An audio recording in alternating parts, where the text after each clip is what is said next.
Pulling out my phone, I sent a forlorn, "I'm here, where are you?" message to the group, only to see the clock of doom pop up beside it.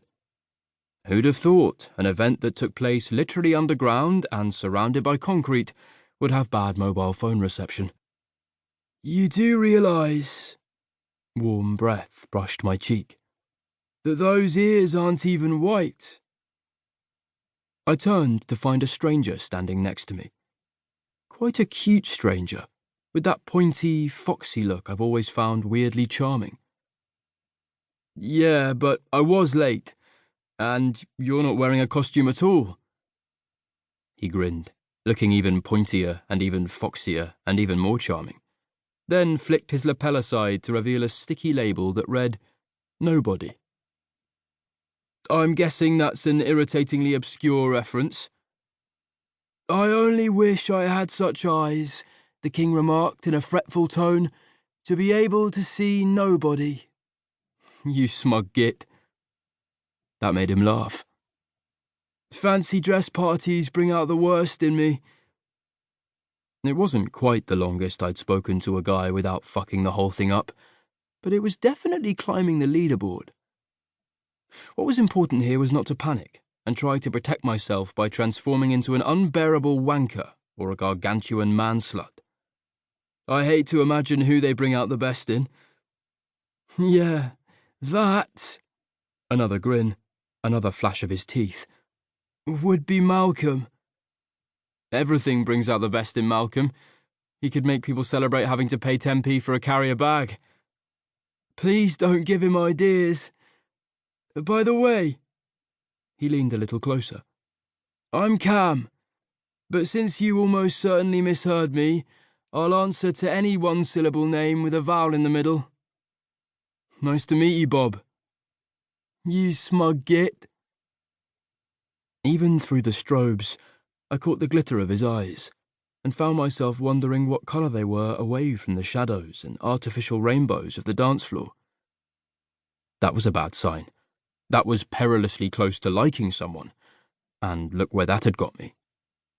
"You're Luc Fleming, aren't you?" he asked. "Why, hello, other shoe. I'd been wondering when you were going to drop. F my effing L." "Actually," I said, like I always said, "it's Luc O'Donnell."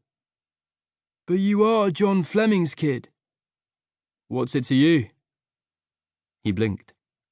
"Well, nothing, but when I asked Angie," Malcolm's girlfriend, currently dressed as Alice, because of course she was, "who the hot grumpy guy was, she said, 'Oh, that's Luc. He's John Fleming's kid.'"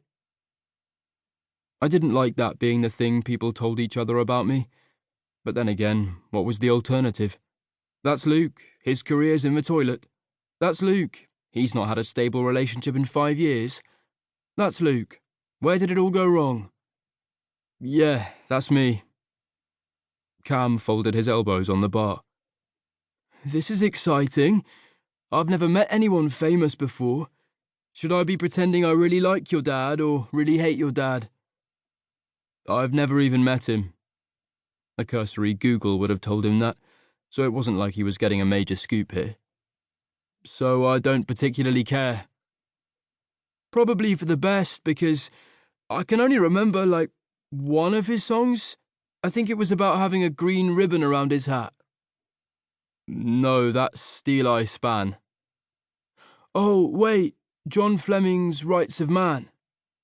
"Yeah, but I can see how you got them confused." He gave me a sharp look. "They sound nothing alike, do they?" "Well, there's a couple of subtle differences. Steel Eye's more folk rock, whereas ROM's more prog rock. Steel Eye used a lot of violins, whereas Dad's a flautist.